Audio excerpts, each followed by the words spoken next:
Magnet magnet কত প্রকার ও কি কি? জেনারেলি ম্যাগনেট হচ্ছে তোমার দুই প্রকার।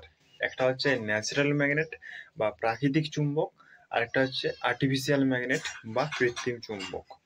প্রথমে আমরা ন্যাচারাল ম্যাগনেট নিয়ে কথা বলবো। ন্যাচারাল ম্যাগনেট বা প্রাকৃতিক চুম্বক কাকে বলে? প্রকৃতিতে যেসব চুম্বক পাওয়া যায় তাদের প্রাকৃতিক চুম্বক বলা হয়। এই ধরনের চুম্বককে খনিজ চুম্বকও বলা হয়।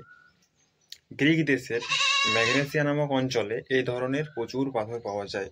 যেহেতু গ্রিক দেশের ম্যাগনেসিয়া নামক অঞ্চলে এই ধরনের পাথরটি পাওয়া গেছে, তাই এদের নাম রাখা হয়েছে ম্যাগনেটাইট, বর্তমানে যেটা আমরা ম্যাগনেট নামে পরিচিত।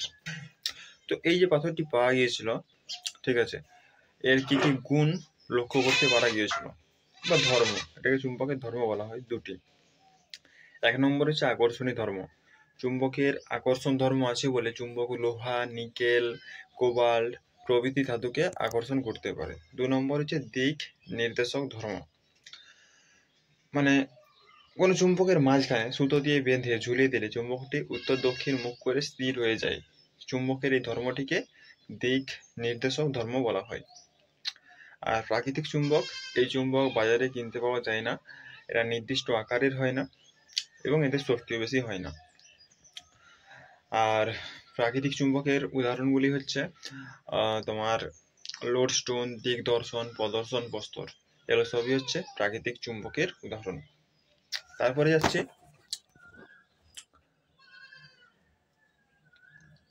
Artificial magnet. আর্টিফিশিয়াল ম্যাগনেট কোনগুলো? আর্টিফিশিয়াল ম্যাগনেট হচ্ছে needle magnet, horseshoe magnet, bar magnet, ball ended magnet, এগুলো সবই হচ্ছে আর্টিফিশিয়াল ম্যাগনেট। আর্টিফিশিয়াল ম্যাগনেটও আবার দুই প্রকার। একটা হচ্ছে তোমার পার্মানেন্ট ম্যাগনেট এবং আরেকটা হচ্ছে টেম্পোরারি ম্যাগনেট।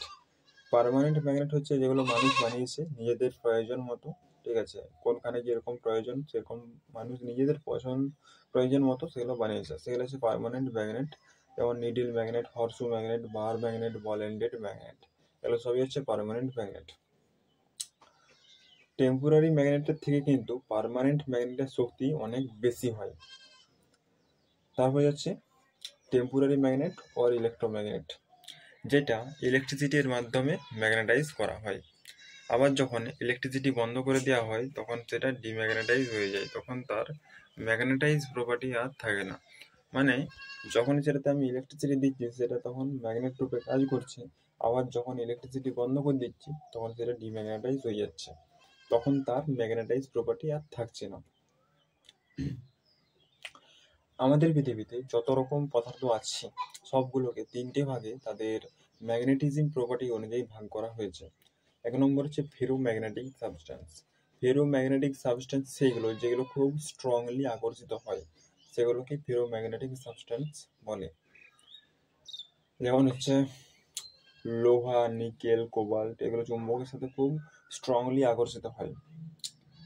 2 নম্বর হচ্ছে প্যারাম্যাগনেটিক সাবস্টেন্স।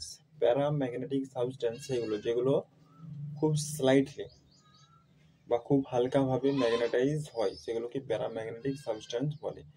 যেমন অ্যালুমিনিয়াম, প্লাটিনাম, কপার, ম্যাঙ্গানিজ, এগুলো চুম্বকের সাথে খুব স্লাইটলি বা খুব হালকাভাবে ম্যাগনেটাইজ করা হয়, ঠিক আছে। তারপরে 3 নম্বর হচ্ছে ডায়াম্যাগনেটিক সাবস্টেন্স। ডায়াম্যাগনেটিক সাবস্টেন্স সেইগুলো যেগুলো তোমার ধরতে চায় না বা আকর্ষিত করতে চায় না, সেগুলোকে ডায়াম্যাগনেটিক সাবস্টেন্স বলা হয়।